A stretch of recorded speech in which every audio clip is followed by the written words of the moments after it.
Calendar reform is the final act of history, and the first step toward Earth regeneration in the cradle of galactic culture. To change the calendar now is to change the course of history and to revolutionize altogether the future of civilization on Earth.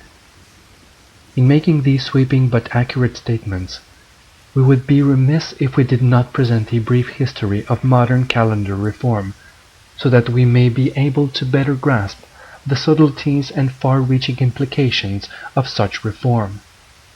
We must also understand that the timing of this calendar reform is of a vital nature and presents an evolutionary opportunity for humanity, which it cannot afford to lose.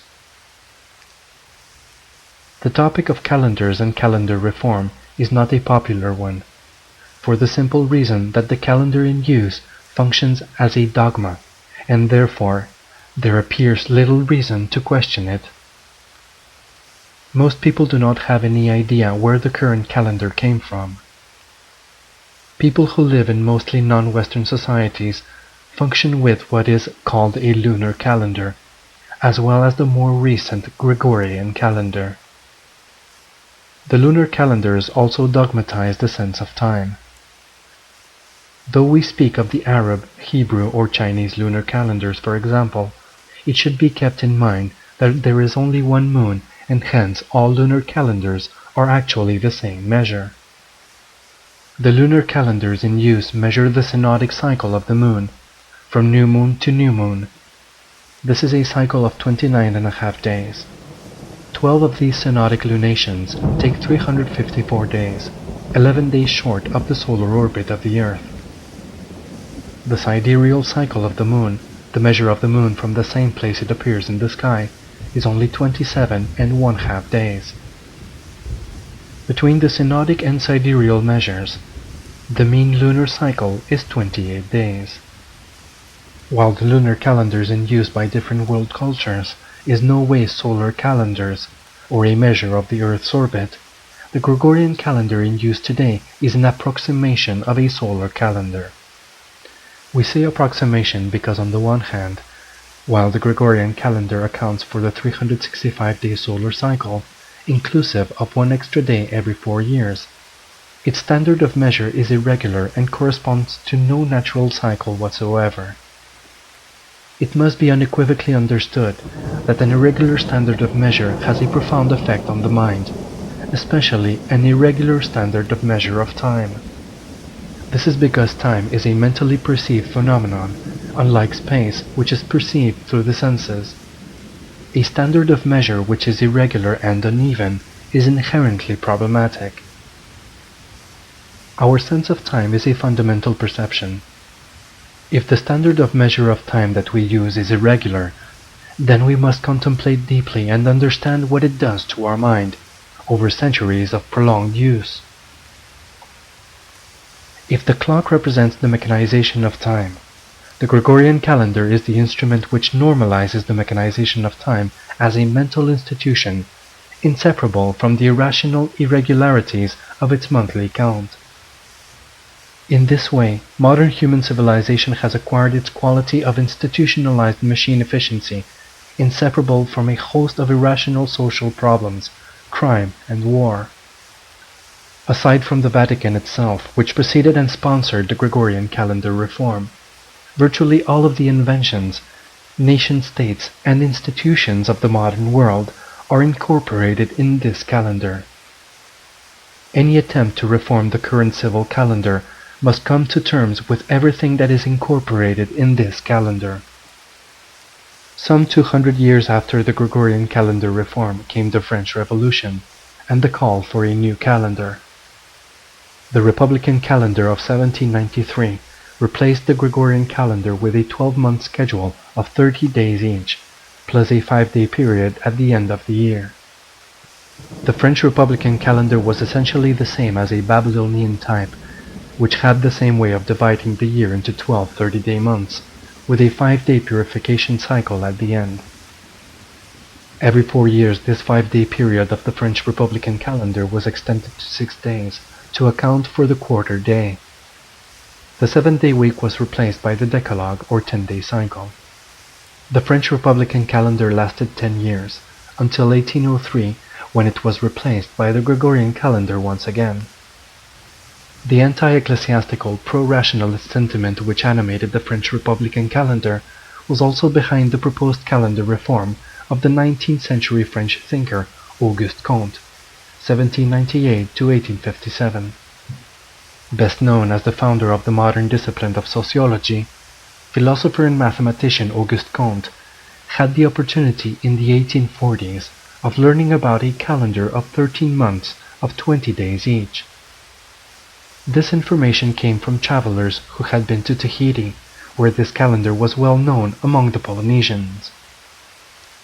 This universal indigenous calendar so impressed Comte by its harmonic form and biological truthfulness that he devoted several years to studying it before he finalized its form as the Positivist calendar, presented at an 1849 session of the Positivist Society. Apart from Comte's proposal for a 13-month calendar, which of necessity observes an extra day out of time, the call for calendar reform continued in France and elsewhere in Europe, but with a focus on maintaining a 12-month cycle and a 7-day week. During the 1890s, there was considerable agitation for a new calendar to begin the 20th century. In 1900, a conference was organized in Eisenach. In 1900, a conference was organized in Germany for the study of the reform of the Gregorian calendar. Throughout these efforts, the papal response was always very intense in the defense of the current calendar for liturgical reasons.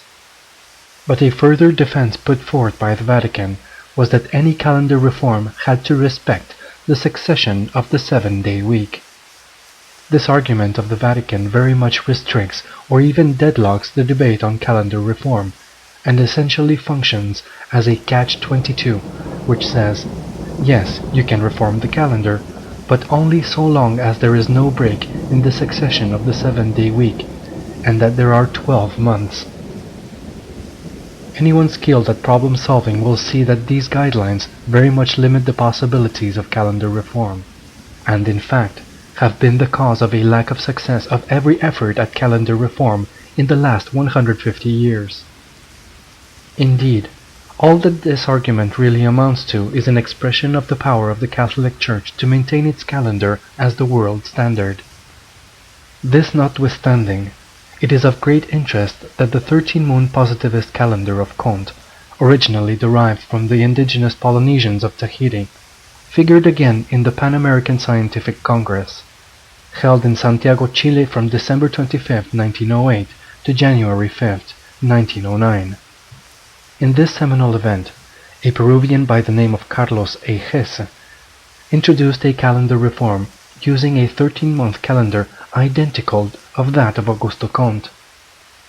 While we cannot say exactly where José derived his calendar, being from Peru, it is highly likely that he knew that the Andean civilization, conquered by the Europeans, possessed a 13-moon calendar, as did the Tahitians. Still in use today, the Peruvian 13-moon calendar is correlated to the 500-year Pachacuti cycles, and is currently in its 11th Pachacuti cycle, year 5506. The logical nature of the 13-moon calendar attracted English railroad magnate Moses B. Cotsworth, who formed the League of the International Fixed Calendar. In 1921, the International Chamber of Commerce in London, England, decided to promote the calendar worldwide, and the matter was taken to the League of Nations.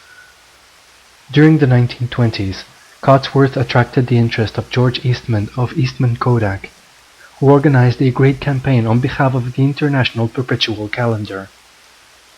At the League of Nations, a committee to study the topic of calendar reform received numerous proposals, but by far and away the most popular was the International Perpetual Calendar. In the United States alone, over 100 industries of great diversity of interest were ready to adopt the 13-moon perpetual calendar. The League of Nations determined that January 1st, 1933 would be the date to commence with the new calendar. Since that year began on a Sunday, the perpetual calendar always begins on a Sunday and ends on a Saturday. while maintaining a close tie with the traditional names of the months of the Gregorian calendar, the 13th month being called Tricember.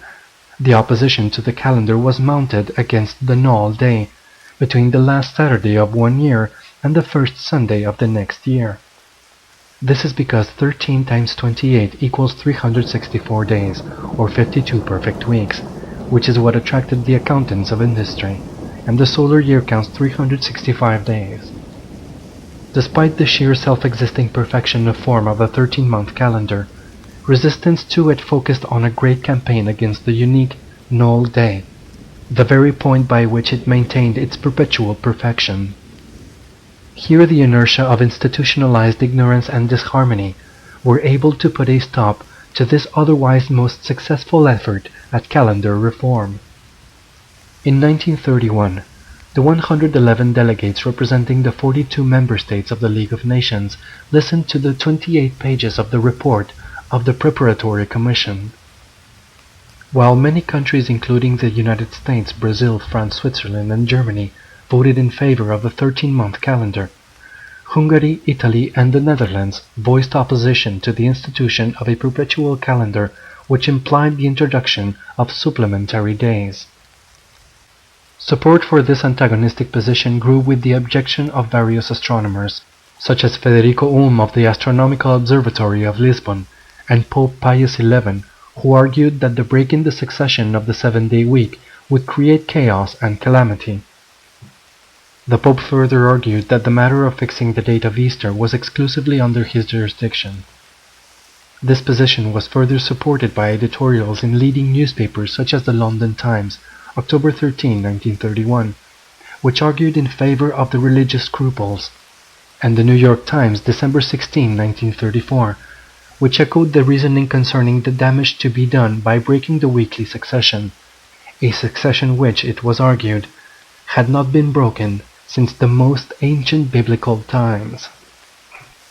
Perceived as an attack on religion and the succession of the week, despite the great amount of money spent on the campaign to promote the 13-month calendar, the project floundered and could not withstand the conservative sentiments of the Church, certain scientists, and leading periodicals.